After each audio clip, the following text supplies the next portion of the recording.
Não há um dia tão especial,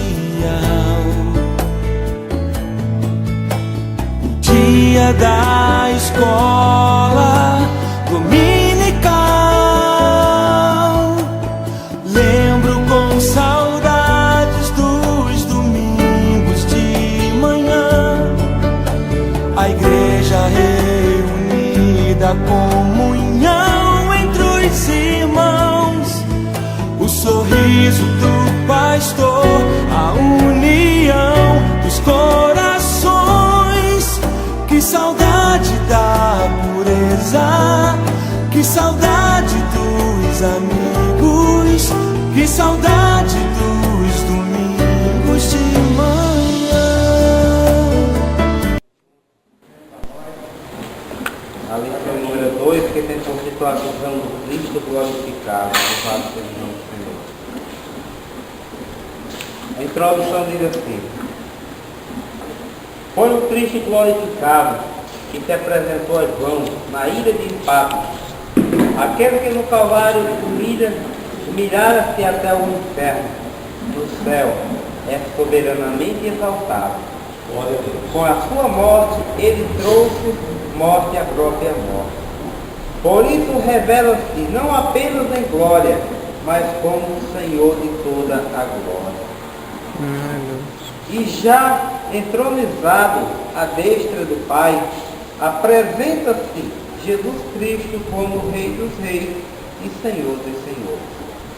Sim, aquele que esteve morto acha-se à direita do Pai e triunfante virá buscar a sua igreja. Está você preparado para receber o poder de Deus?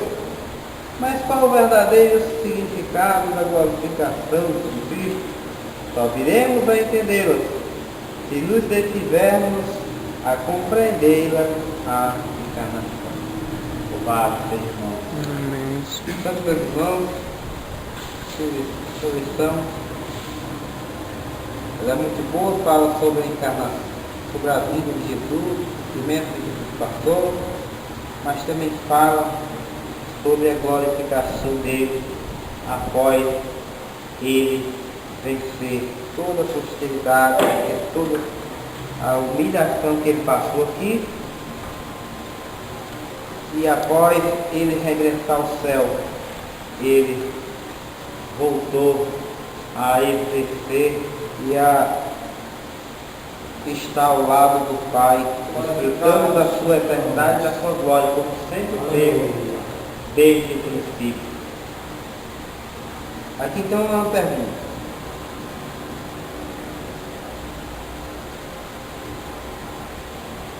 Já entronizado à destra do Pai, apresenta-se Jesus Cristo. Por isso revela-se não apenas em glória, mas como Senhor de toda a glória. Já entronizado à destra do Pai, apresenta-se Jesus Cristo como Rei dos Reis e Senhor dos Senhores. Portanto, nós sabemos que o nosso Deus, ele veio, se encarnou, passou por toda a humilhação, mas ao retornar ao céu, ele passou a estar à destra do Pai, já glorificado. Foi quando ele se apresentou a João, na ilha de Patmos. Portanto, como diz a leitura que nós vemos, João olhou para trás e viu Jesus Cristo já como vencedor, porque ele veio no objetivo de salvar o homem, e com a sua morte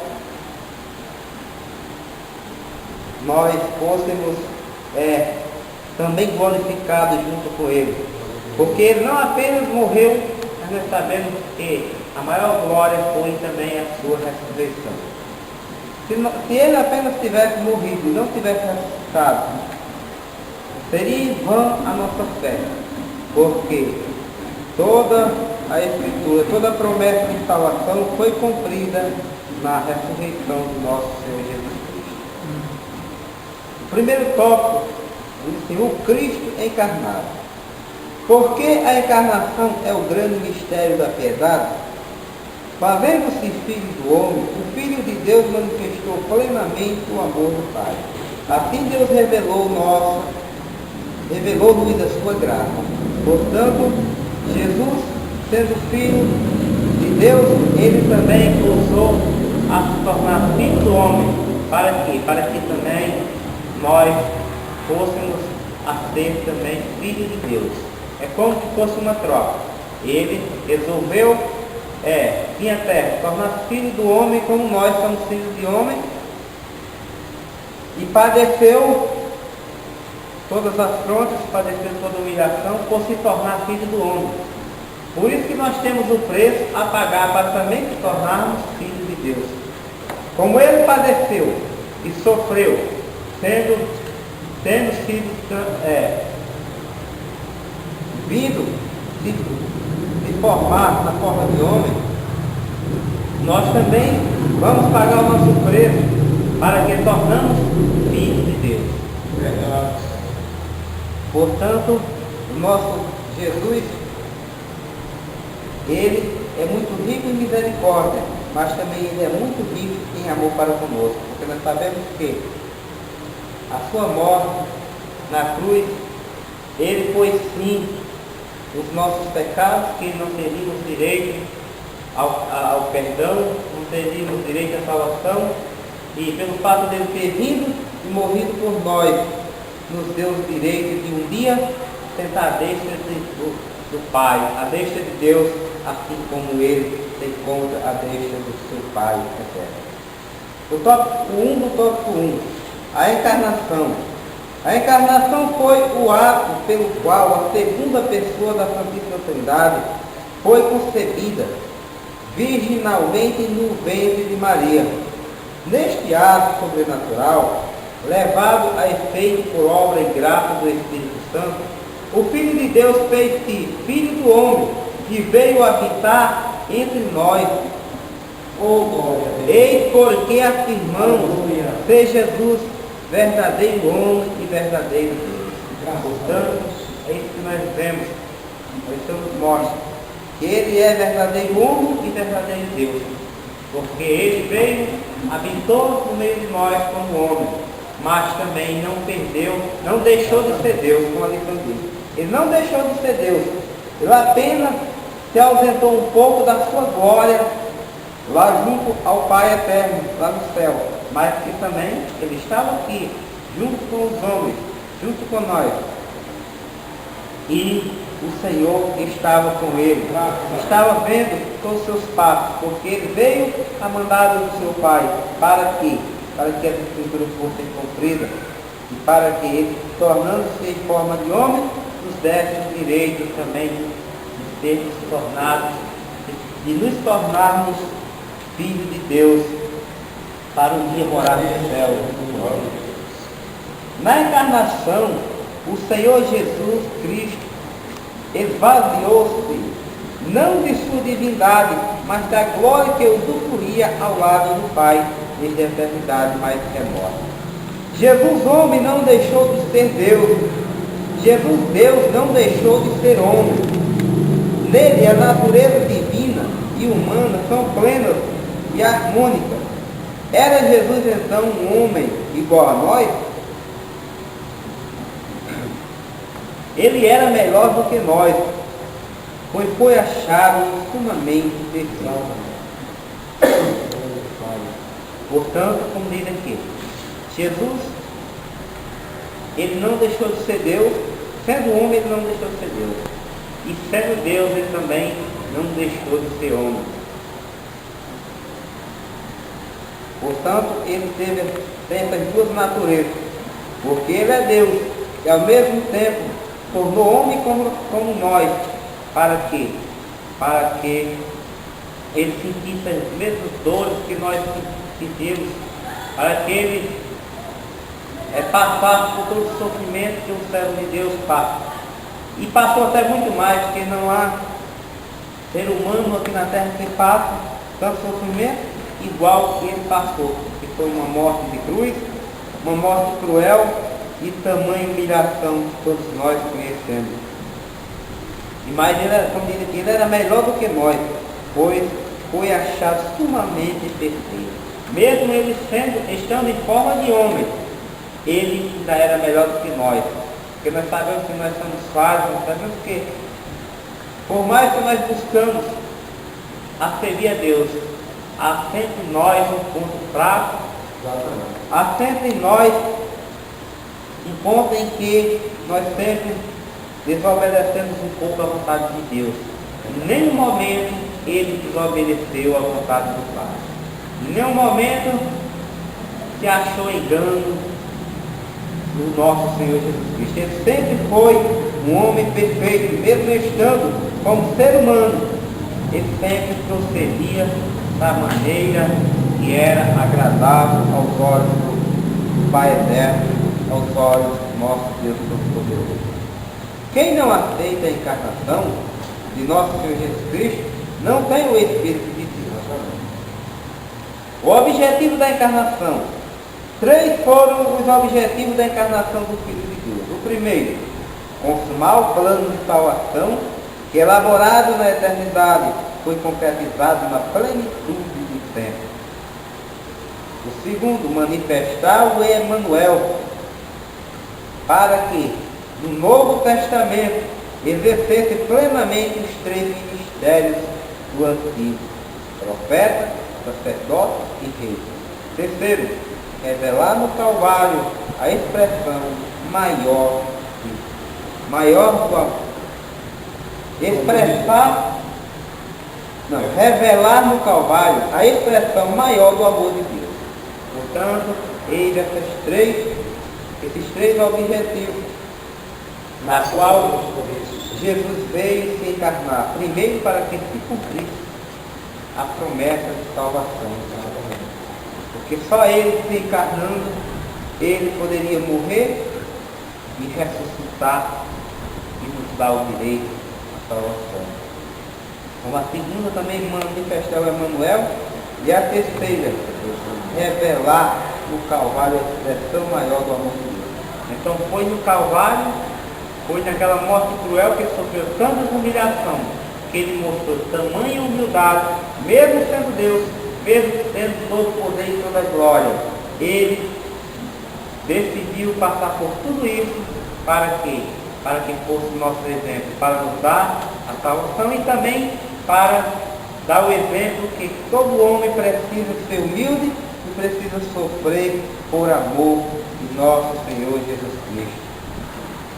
O Senhor Jesus, por conseguinte, fez-se filho do homem, a fim de que viéssemos a ser filhos de Deus. Em sua humilhação, exaltou-nos em sua morte, reviveu-nos em sua ressurreição, partilhou-nos sua glória e eternidade. Louvado seja Deus. Portanto, fica bem claro aqui: o Senhor Jesus, por conseguinte, fez-se filho do homem, a fim de que viéssemos ser filhos de Deus.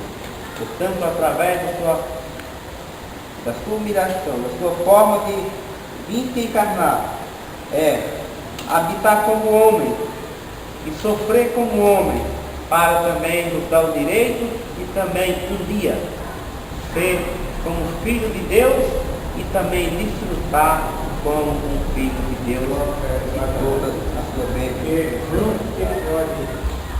Por exemplo, uma pessoa quando não tem prova do que passou, aí todo mundo diz assim, não é?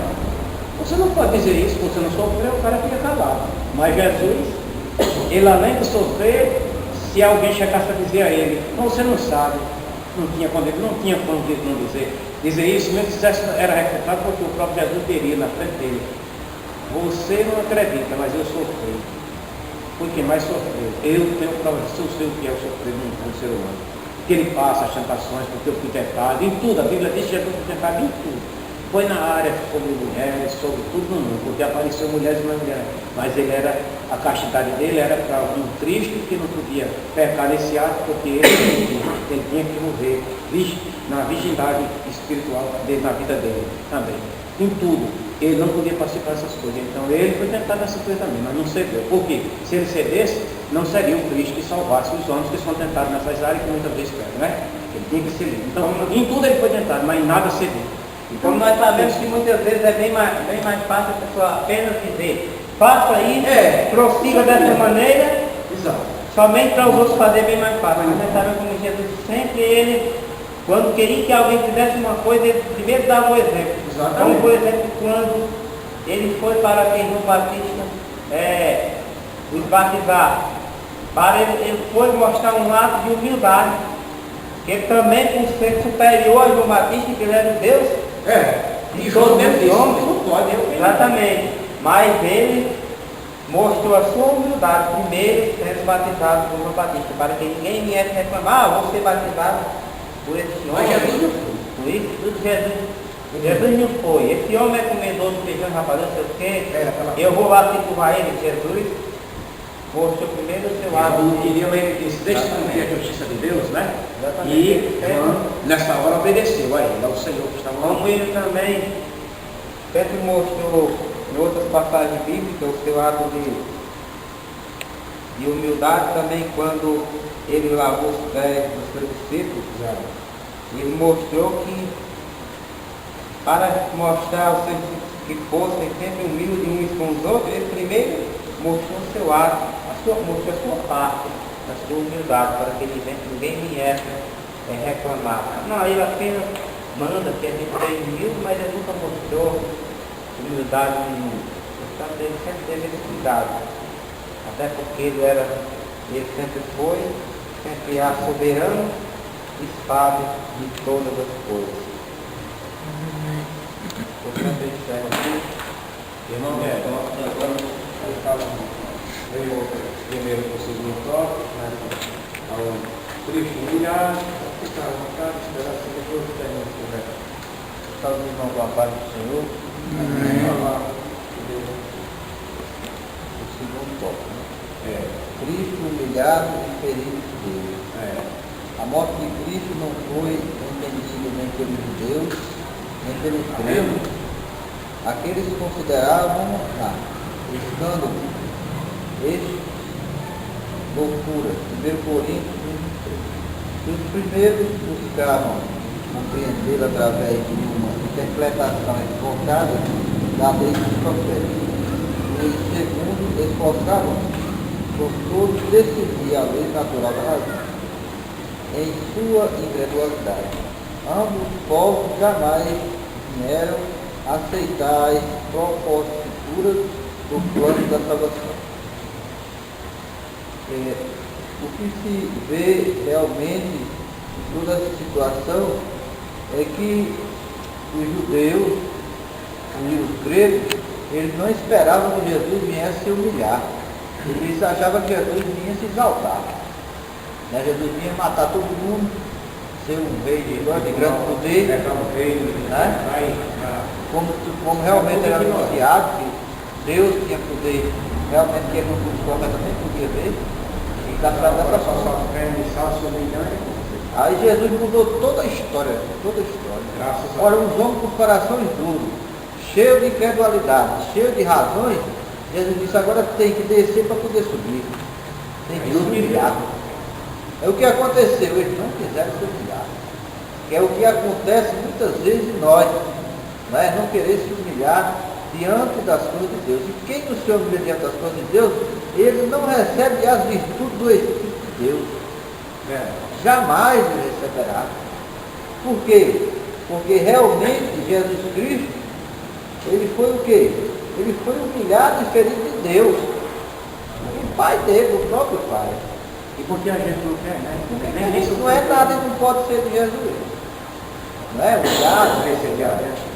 Humilhar é uma das coisas que significa dizer ter o Espírito de Deus.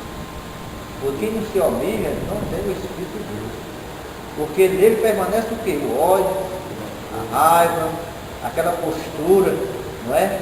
E que não é realmente uma postura espiritual. Afinal, porque o homem teve de morrer para que os demais pudessem vir a ser salvos. E há uma lógica humanamente desconhecida. Todavia, tanto os judeus quanto os gentios, aos que receberam a Jesus, Graças a Deus por isso, Senhor. passaram a entender perfeitamente as explicações temporais e eternas da morte e ressurreição de nosso Senhor. 1 Coríntios 3:24. Irmão, Coisa maravilhosa aí nesse final, né?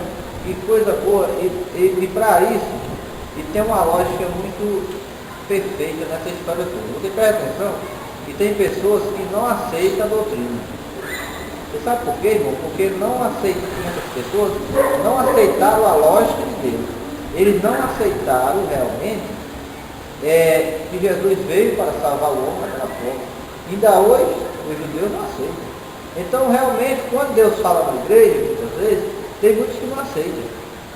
Porque eles não têm o espírito de discernir realmente o que Deus está falando. Eles não têm isso.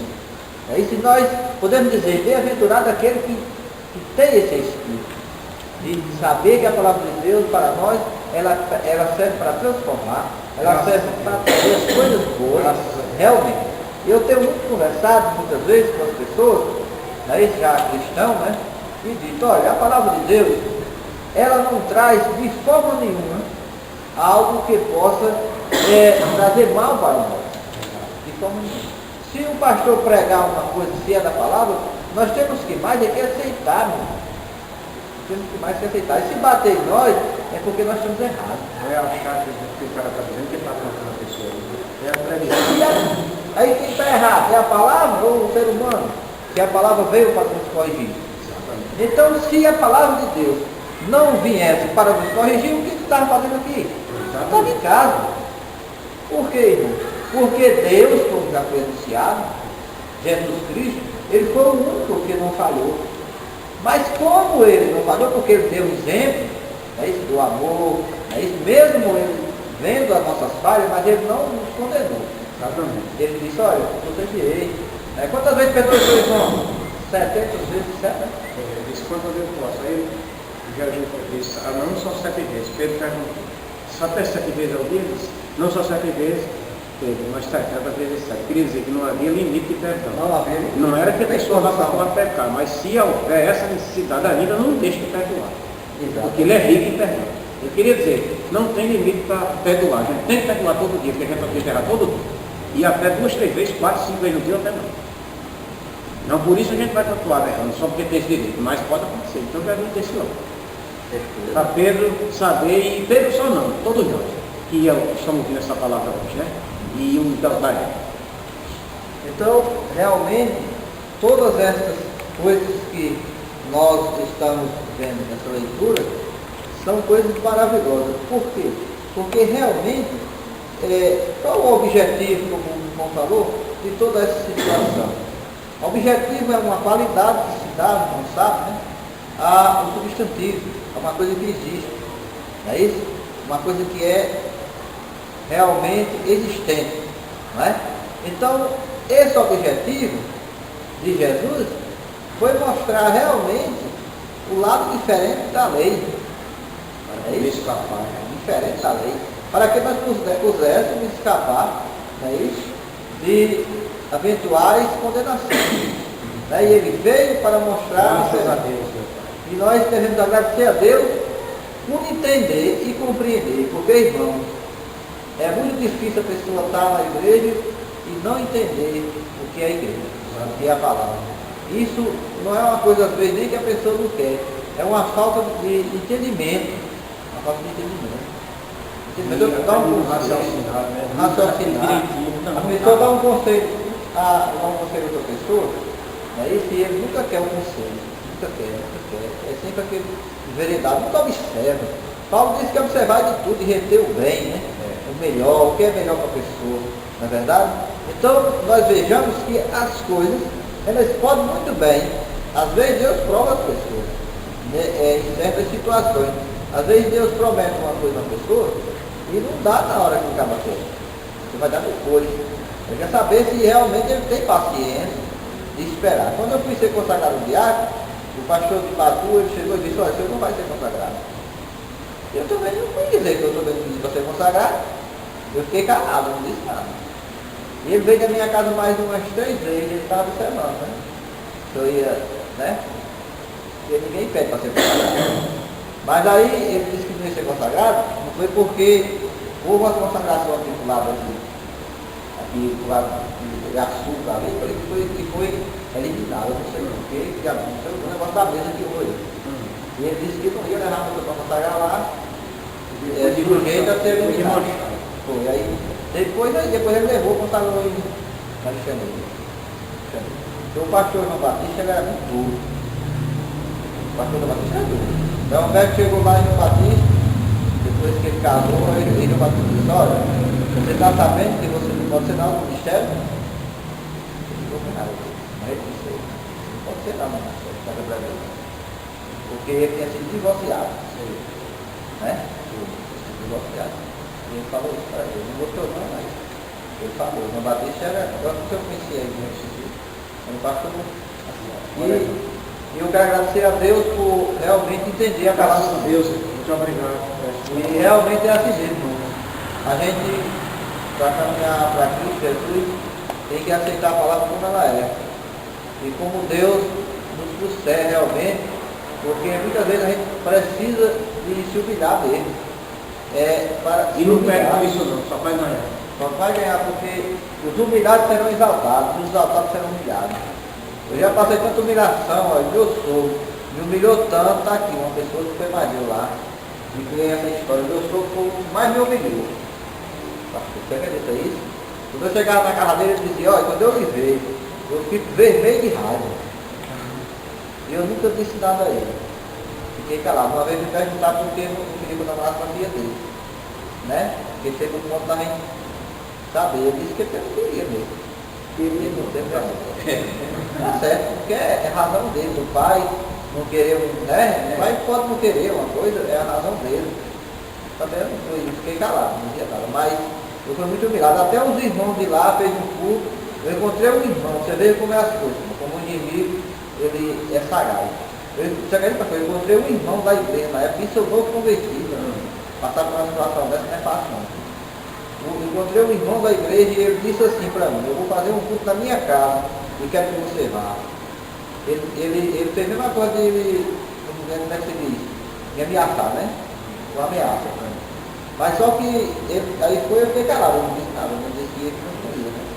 Aí foi o dia que eu fui para lá, quando eu cheguei perto lá eu senti que realmente o culto ia ser na casa dele, eu senti de Deus que o culto ia ser na casa desse irmão. Mas eu nunca te vi, né? Eu fui. Aí eu fui, aí eu disse o irmão, mas eu quero o irmão Gil. Na época o irmão Gil saiu da Assembleia de Deus. Eu disse a ele, eu contei para ele, todo mundo, o que tinha acontecido, né? Disse que eu tinha dito isso e eu estava sentindo que o culto era na casa dele. Embora não foi nós dois na moto. E quando eu cheguei na casa do irmão lá, eu perguntei ao irmão, cadê o culto? Aí disse que era na casa dele. E foi.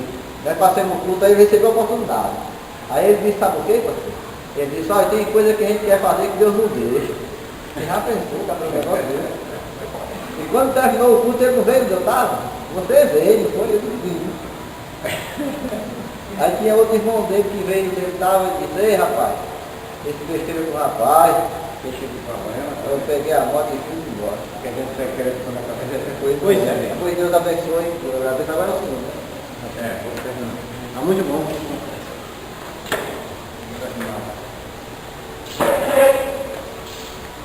Saúde a todos, papai do Senhor, mais uma vez. Acabamos de ouvir, irmãos, sua colaboração aqui, nesta lição muito importante para todos nós. E já ouvimos bastante, graças a Deus. Temos o último tópico desta lição, que fala quase o mesmo assunto. Mas esse terceiro tópico fala o Cristo glorificado. Fala a ressurreição, a ascensão aos céus, a segunda vida. Como já foi dito aqui, sem a ressurreição de Cristo, seríamos dos mais vãos, mentirosos, até mentirosos, de pregar um Deus novo. É insignificante a nossa pregação. Podia pregar, como muitos pregam, com a sua hipocrisia, falando em Jesus quando Jesus estava vivo. Eu pude observar, quando uma autoridade muito grande estava lavando os pés de uma pessoa para dizer que fazia com Jesus, tirava até na televisão. Anteontem, foi ontem. E ele tirando a meia do pé do rapaz, lavando, depois deixava o pé. Por aqui, ó, foi daquela.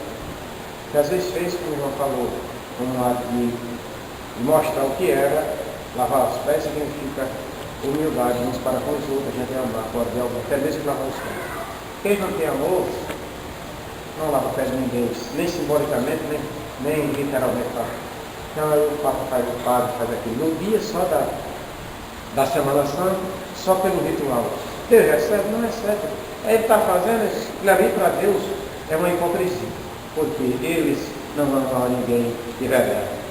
Jesus fez aquilo ali, mostrando um sistema de humildade, como já foi dito aqui. Então já foi falado aqui os assuntos, Cristo, humildade, diferente de Deus.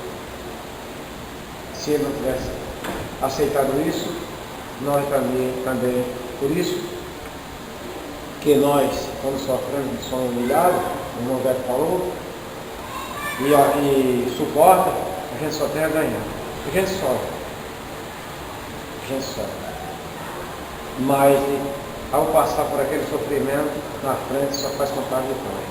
Porque Deus retribui em bênção. Foi como José foi jogado no calabouço, depois alguém tirou de lá para ele morrer lá dentro. Quando tiraram, venderam aos ismaelitas, da própria família de Ismael. Não é brincadeira não. Ismaelita era da família de Ismael, do mesmo do povo de Jacó. Já estava grande esse povo, tinha muita gente, sabe? Aí eu passando por Egito, contaram. Chama Medianita e Ismaelita. Os Medianitas era de Abraão também, de Midian.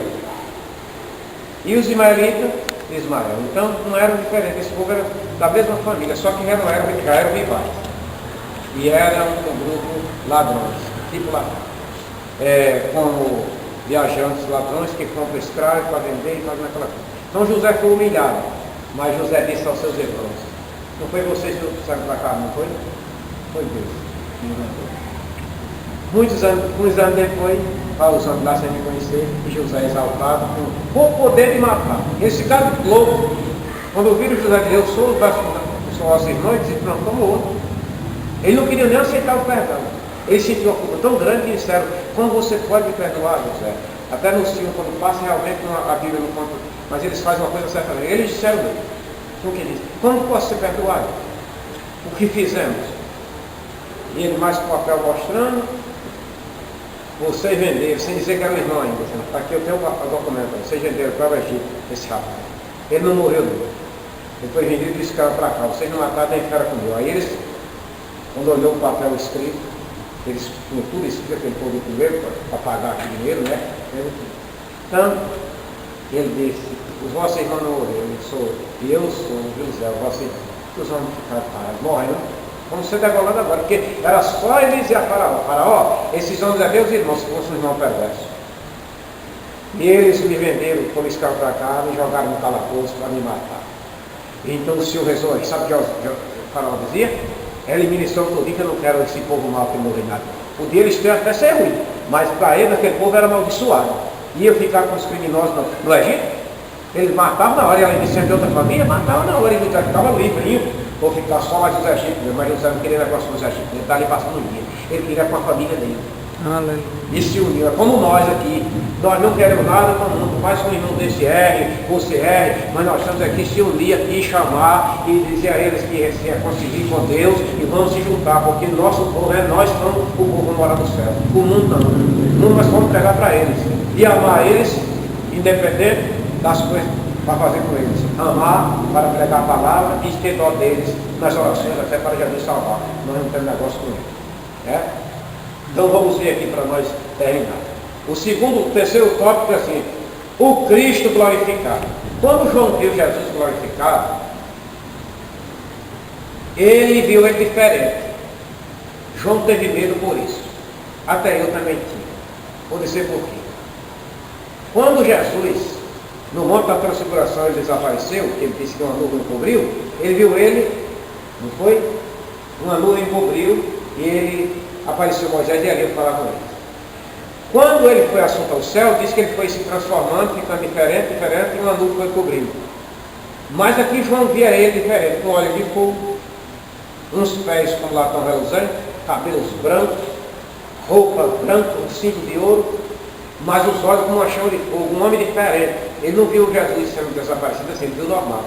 Aí ele, com isso, o temor foi muito grande e caiu. Ele viu um tipo, se fosse, vamos dizer assim, um robô, que se vê com olhos de fogo, alguma coisa. Mas tudo isso representava em Jesus as suas características de poder. Os cabelos brancos, roupa branca, fala de pureza, o cabelo branco a um malão, fala de um homem de honra, de muitas dessas coisas.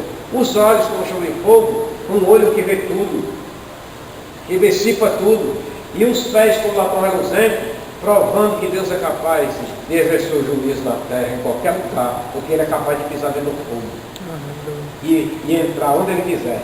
Então ele via ele com os pés como de bronze, como se fosse refinado numa fornalha, de latão reluzente. Fornalha é fornalha, ele via tudo isso, ele caiu por terra. Mas quando Jesus falou com ele, que levantou, ele já não via ele mais de ferro.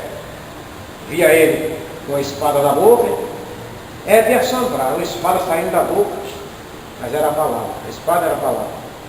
E os castiçais nas mãos, os candeeiros, as estrelas, os castiçais, representavam os anjos da igreja, cada mão. Aí tocou nele e levantou. Aí ele se pôs de pé e não teve mais medo. Nós também, antes de aceitar Jesus, a gente tinha Jesus como um bicho. Ah, quero saber de Jesus, mas quando aceitamos Jesus como Salvador, ele pegou na nossa mão e disse: filha, para ser você agora, a gente tem Jesus como a melhor coisa para a nossa vida. É uma entendeu? Vamos ler aqui. A glorificação de Cristo abrange os seguintes eventos: ressurreição, ascensão aos céus, segunda vinda e triunfo sobre as forças do mal. Está vendo coisa boa? Vamos guardar a glorificação de Cristo abrange os seguintes eventos: ressurreição, ascensão aos céus, segunda vinda e triunfo sobre a força do mal. 4 coisas importantes. Quando ele tendo sido glorificado, ele já prova aqui desses eventos de ressurreição, ascensão ao céu. Quando ele ressurgiu dos mortos, ele logo depois, com os dias, foi assunto ao céu. Vem buscar a sua igreja e o triunfo sobre as forças do mal. Esse triunfo sobre as forças do mal não é logo quando ele buscar a igreja. A igreja vai ser arrebatada, ele ainda não veio sobre vencer o mal. Mas quando ele vier na segunda vinda, porque a vinda de Jesus se dá em 2 fases. A o arrebatamento da igreja, ninguém vê. É mesmo que ele não tenha vindo, porque só a igreja quem vê. Agora, a segunda vinda mesmo, falada, que Paulo fala, é que ele vier em glória. O arrebatamento ele não fala tanto, fala que a igreja será arrebatada e assim estaremos com o Senhor. Mas ele fala muito na segunda vinda. Na segunda vinda. Essa é que todo mundo vai ver. Aí pode dizer que a segunda vinda, ele nunca veio para morrer. Foi, na segunda vinda, ele disse: eu vou voltar. Aí ele vem para o triunfo sobre o mal, as forças do mal. É quando ele vem implantar o juízo nesse mundo, tanto para os israelitas como todas as nações, e vencer o mal de uma vez por todas para implantar o reino milenial de Cristo. Então, ele triunfou por isso, ele venceu a morte, ele morreu sobre os mortos para ter essa força. Por isso que ele disse a João: não tema, porque eu tenho a chave da morte e do inferno. Né? Vamos ler sobre a ressurreição. Leia aí esse texto aqui. Velho diante. O primeiro item do terceiro tópico. Ressurreição. Afirmou Paulo que, sem a ressurreição de Cristo, a nossa fé seria vã. E em toda essa passagem, o apóstolo mostra, com abundantes provas, ter sido a ressurreição do Senhor um fato histórico, e não uma mitologia criada pelos discípulos. E foi como Cristo ressurreto que Jesus apresentou-se a João na ilha de Patmos: não temas, eu sou o primeiro e o último, e o que vive. Fui morto, mas eis aqui estou vivo para todo sempre. Amém. É fundamental que se realce que o Senhor Jesus ressuscitou física e corporalmente. Já egresso dos mortos, o Senhor Jesus recebe do Pai todo o poder nos céus e na terra, em suas mãos, as chaves da morte e do inferno. Olha, quando Jesus estava como homem, e no mesmo tempo, Jesus, segundo os entendidos, e nós mesmo entendemos que Jesus é verdadeiramente, era no tempo que ele estava verdadeiramente 100% homem e 100% Deus. Ele se esvaziou de Deus para poder descer à terra. Está no Bíblia visto, por obra e graça do Espírito Santo, mas e os atributos de Deus, que são onisciência, onipresença, onipotência, ele, mesmo sendo homem, ele não exercia diretamente como ele exerce agora esses três atributos. Porque tinha horas que ele não exercia. Por quê? Mas na hora que ele precisava, ele exercia. Deus, o Espírito de Deus que habitava nele, disse que eu ungi meu sacrifício, né? Aí incorpora. Estava nele, aí ele, o que acontece? Ele sabia das coisas. Mas depois aquilo não saiu. Como homem, ficava como um de nós. Mas na hora é como crente também, que busca o Senhor sempre ter a revelação de Deus. Não é como Jesus, mas tem a revelação de Deus, pelo Espírito Santo. O quê? Eu não vou fazer isso. Eu sou crente. Quem é que está dizendo isso? É o Espírito que habita em você, o Espírito Santo. Quando o homem tem temor de Deus, não tem nada para dizer a ele, não. Ele faz só o que vem na cabeça dele. Mas quando o crente é guiado pelo Espírito Santo, não faz as coisas que a carne oferece. Então Jesus era mais do que nós, sim, ele tinha, e ele sabia as coisas. Mas esse atributo mesmo dele, onisciência, de presença ou de potência, todo o poder ele recebeu. Quando pode olhar, ele não dizia isso antes de morrer. Mas quando ele ressuscitou, ele chegou e disse aos discípulos: todo o poder é me dado nos céus e na terra. E de portanto agora ensinar aos discípulos. Mas antes Jesus não dizia isso. Você não encontra em canto nenhum da ressurreição. Por quê? Ele como homem não dizia isso, porque horas ele não estava. Mas como ele disse, agora eu tenho isso direto. Não tem mais quem fique. Porque eu voltei. Mesmo que ele estava ainda conversando com os discípulos, mas ele já estava com a onisciência ali. Pode olhar que ele chegou e entrou nas portas fechadas, não foi? Então ele é onipresente em qualquer lugar. Pode estar fechando essas portas, ele entra. E se apresenta depois da paz. Se fosse o caso de ele chegar aqui, nossas portas fechadas, a casa de ser fechada. E o Senhor se apresentasse a nós, dizendo, eu sou Jesus, como disse as mãos, nós podíamos ver ele imediatamente até o susto, porque ele era Deus. Nem um instante, logo depois ele desapareceu com essas portas fechadas. Não foi acontecido. Porque ele passa aonde ele quer, sem precisar abrir portas. E pode abrir automaticamente. Então, ele diz, todo o poder me dado nos céus e na terra. Em suas mãos, as chaves da morte do inferno. Já ingresso dos mortos, o Senhor Jesus recebe do Pai todo o poder nos céus e na terra. Em suas mãos, as chaves da morte do inferno. Isso quer dizer, ele diz, eu agora estou com o domínio completo.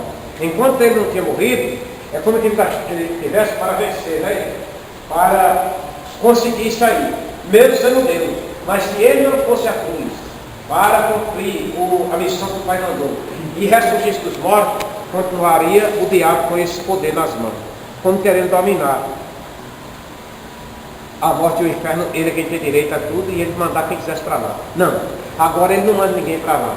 O homem vai lá porque quer, mas já tem Jesus que é o acesso a entrar nos céus para tirar do inferno. Então ele tem o controle. Satanás não tem mais esse controle, ele perdeu. Mas antes é como ele tinha este controle, sabe? Mas Jesus disse, parece que o inimigo fazia como uma festa muito grande.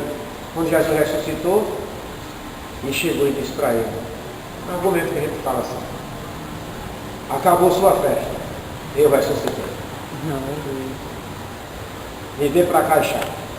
Não que ele tivesse uma chave em mão, mas como diz, o domínio que você tinha, queria. E a Bíblia diz assim, onde está o morto, o teu orgulho? Onde está o morto? Ó inferno, o teu aguilhão.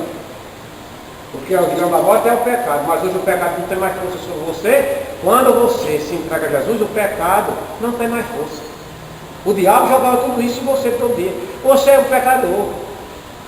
Se eu desobedeci, você desobedeceu a Deus, você vai para o mesmo lugar que eu vou.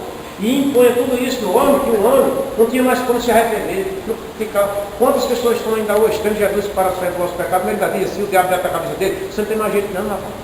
Não é mentira dele. Quando o homem vem ouvir a palavra de Deus, Jesus toca no coração através da palavra, diz, eu quero Jesus como Salvador, Uma coisa está dizendo que não tem mais jeito, mas o pastor de lá está pregando, ou você, o auxiliar está dizendo, venha que Jesus dá jeito hoje, agora. Jesus te perdoa agora. E o pecador se levanta e vem correndo para os pés de Jesus, e quando aceita Jesus como Salvador, pronto. Acabou o peso. É o diabo dizendo, não vá, você não pode mais. Ninguém lhe aceita. Mas Jesus está dizendo, eu aceito, só é você se arrepender. Amém? Leia mais, irmão. A ascensão aos céus. Ressurreto, apresentou-se o Cristo aos seus discípulos por um período de 40 dias, falando das coisas concernentes ao reino de Deus. Em seguida, é assunto aos céus numa nuvem, conforme o relato fidedigno e exato de Lucas. Agora a destra do Pai, partida daquela glória que sempre desfrutará ao seu lado desde a mais insondável eternidade. Esta também foi a visão que teve o primeiro mártir do cristianismo. Eis que vejo os céus abertos e o Filho do Homem, que está em pé à mão direita de Deus. Portanto, o Senhor Jesus ascendeu aos céus num corpo glorificado, levando consigo as marcas do Calvário.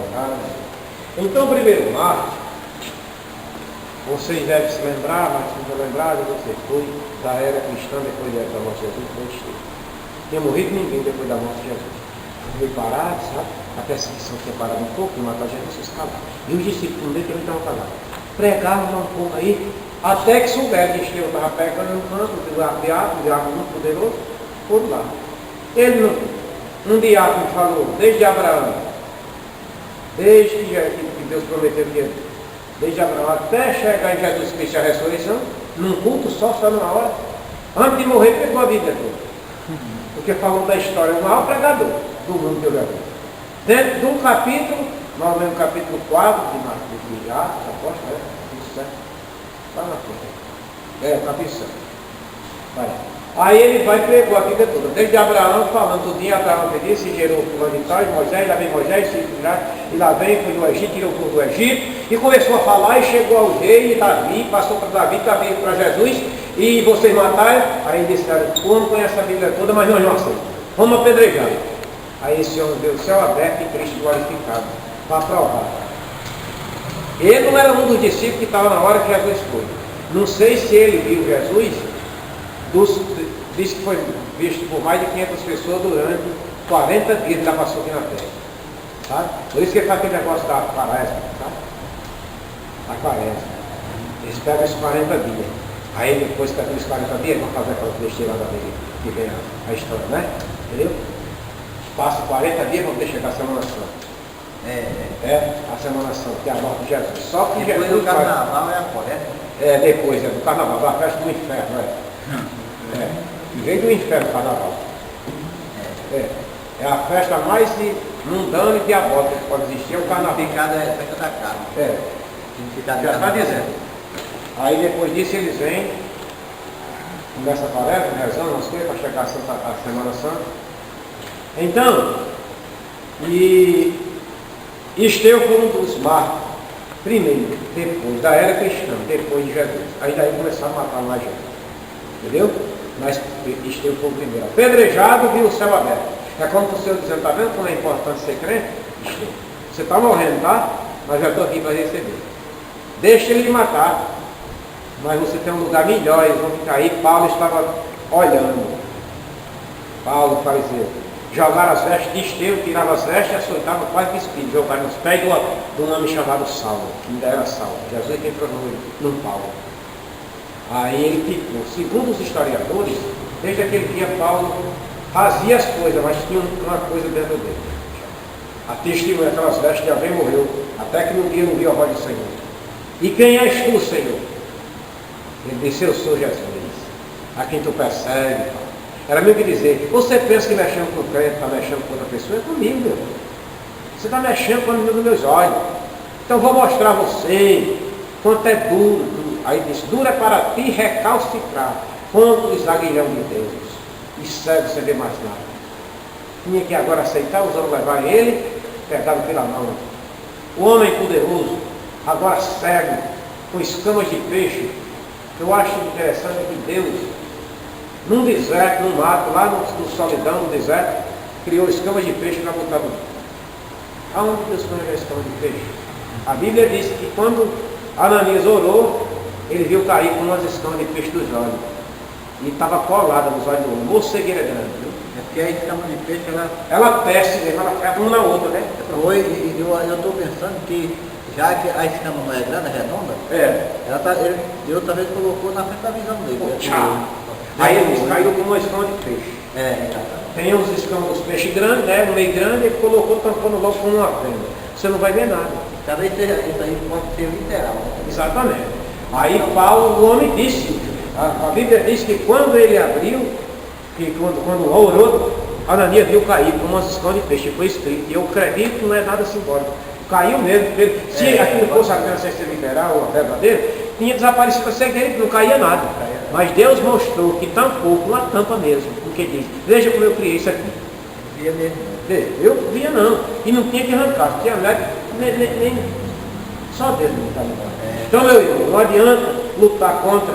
Então, quando Jesus foi assunto ao céu, logo depois esteve por um dia.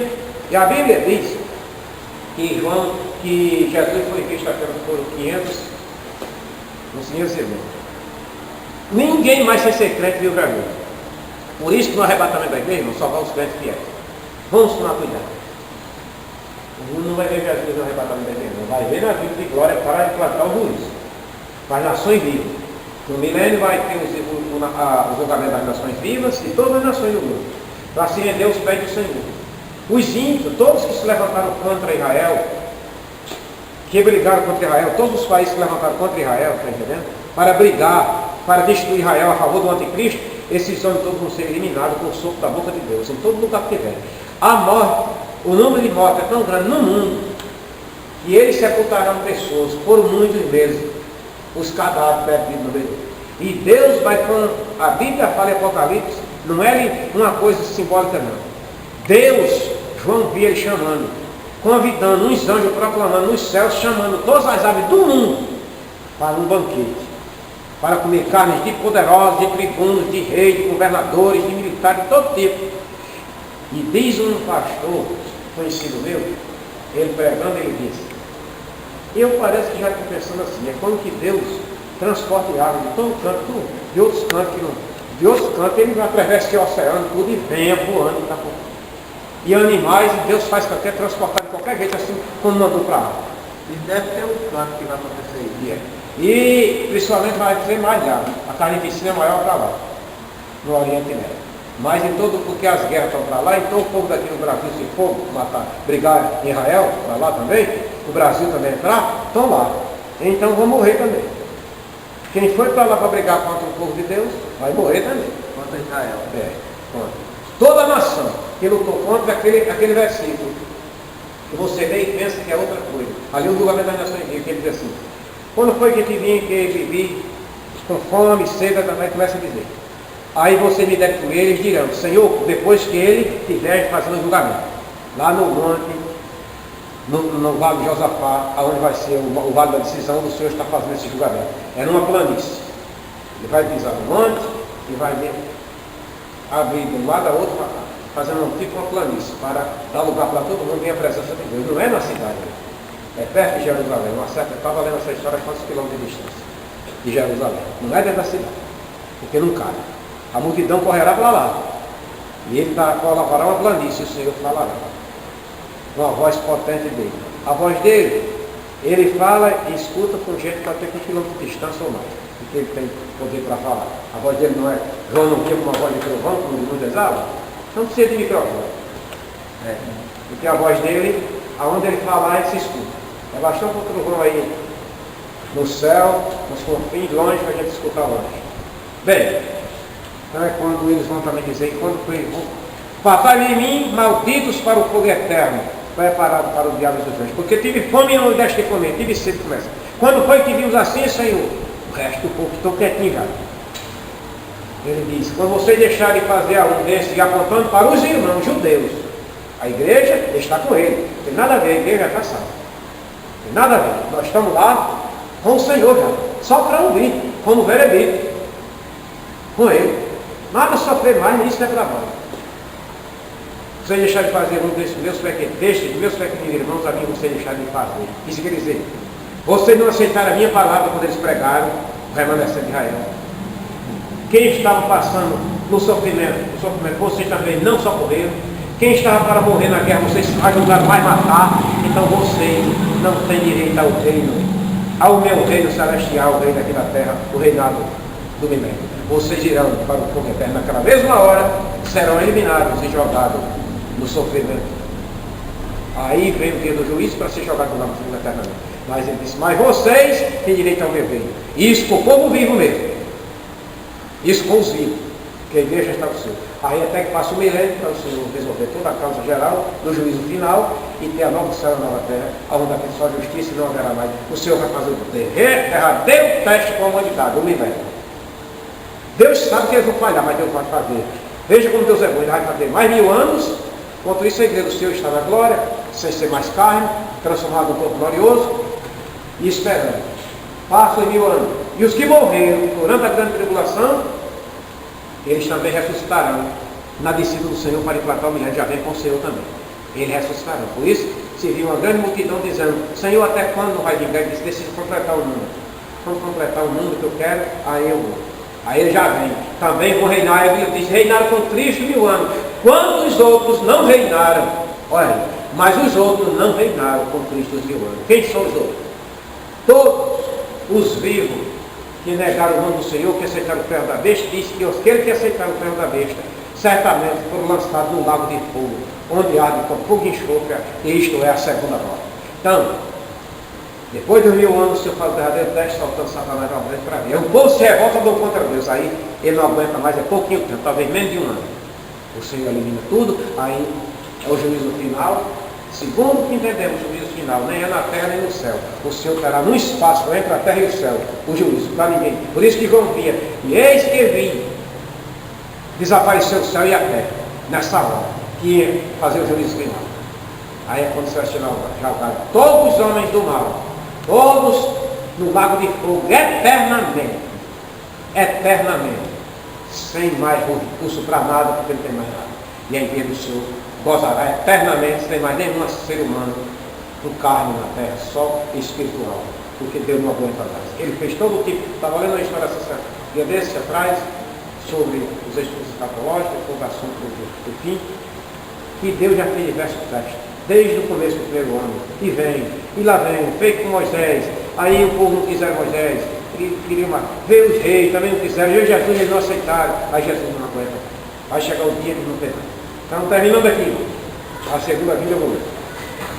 A segunda vinda, se a ascensão de Cristo já foi gloriosa, como não será o seu retorno para buscar os redimidos? Se já foi gloriosa, em glória virá arrebatar a sua igreja, para que os salvos participemos de toda a sua glória. Bendito seja a glória do Senhor. Paulo discorre sobre o evento em duas de suas epístolas.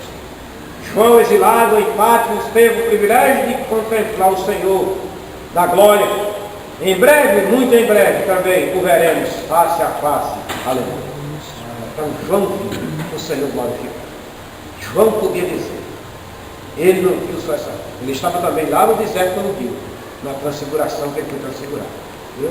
E quando foi arrebatado também no Monte das Oliveiras, ele foi subir ao céu. E os anjos celestiais vai voltar do mesmo jeito. Então, terminando aqui, a conclusão diz assim: Isaías viu o Cristo humilhado e ferido de Deus. Veja quantos anos. Segundo o que entendemos, cerca de 675 anos ou então 700 anos. Sempre os estudiosos declaram 675 ou 700 anos antes de Jesus vir, ele profetizando a vinda do Senhor. Uma profecia do ano não se cumpre nada. Ele diz hoje, passa, não se cumpre nada, mas uma profecia se cumprir com 600 anos, para nós é muito tempo, mas para Deus não é nada, né? Como que fosse uma hora. Porque para Deus não tem tempo. Lá em Isaías, Isaías viu. Ele disse, era um homem sem aparência. A gente olhando para ele, era um homem acabado, experimentado de trabalho. Ele estava falando de alguém humilhado, sofrido. Aí Isaías disse isso no livro dele. Jesus, porém, ressuscitou. Acha-se agora a destra do Pai Celeste. E logo virá buscar-nos. Está você preparado para este momento? Já recebeu Jesus como seu Salvador? Tem convicção de vida eterna? Ele fala para alguém que não é crente. Aceita Cristo agora mesmo, para que possa desfrutar da glória do Senhor e toda a glória. Como Ezequiel, enaltecemos a glória do Cordeiro de Deus. Bendito seja a glória do Senhor. Ezequiel 3:12 ele disse isso. Então, queridos irmãos, quando ele viu a visão do Senhor, os profetas viram o Senhor, como ele havia de vir, eles viram. Ezequiel via ele vendo como o filho do homem se assentando, descendo, vindo numa nuvem. Daniel também viu, não era agora não. E depois Jesus veio e ainda vai vir buscar a sua igreja. Nesta noite, que Deus abençoe, Deus dê da sua graça, que possamos entender, segundo ela nos ensina, a palavra de Deus ensina, que possamos aprender muito mais, e permanecermos firmes esperando esse dia glorioso. Vamos ficar de pé. Amanhã estamos aqui Esse campo que ele fala lá, eu tenho um mapa dele. Lá tem o campo do Armagedon. Aí tem desenhado constante.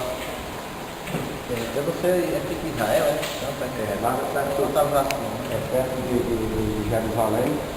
Estava lendo o dia desse estava em Jerusalém, são certos quilômetros muito distantes. Então esse nome é perto. Aí Deus vai fazer uma planície para poder. Se chama o Vale da Decisão. Eu não sei, Vale de eu Josafá. encontrei escrito se lá nesse campo, ainda hoje nasceu planta mesmo. Se não tem planta nesse campo. Eu não, Foi um campo sempre de batalha. se eu ouvi alguém falar, ou se eu lia, Porque lá nos desertos tem os cantos que é mais pedra, não tem muitas plantações não. Às vezes não tem. E sempre tem muito canto lá, um pouco de deserto. Mesmo que seja pedra, nossa, às vezes não tem muita água. É muito deserto, enquanto aqui dá muito sol também. Aí, nesse campo vai ser os campos de batalha. Só com o tempo ele vai mandar mudar a topografia da terra. Nesse lugar. Mas foi tanto sempre das batalhas, de encontro. Mas nessa batalha, é uma das maiores, Deus vai mudar a topografia, não vai ficar do mesmo jeito que é. É por isso que ele vai mudar. Segundo a Bíblia diz que o profeta, o Senhor, e onde ele acendeu o céu, ele vai obedecer, mas quando ele tocar a planta do pé no manto, ele se federará. Quem tiver no meio se arrebenta. Quer saber? Literalmente.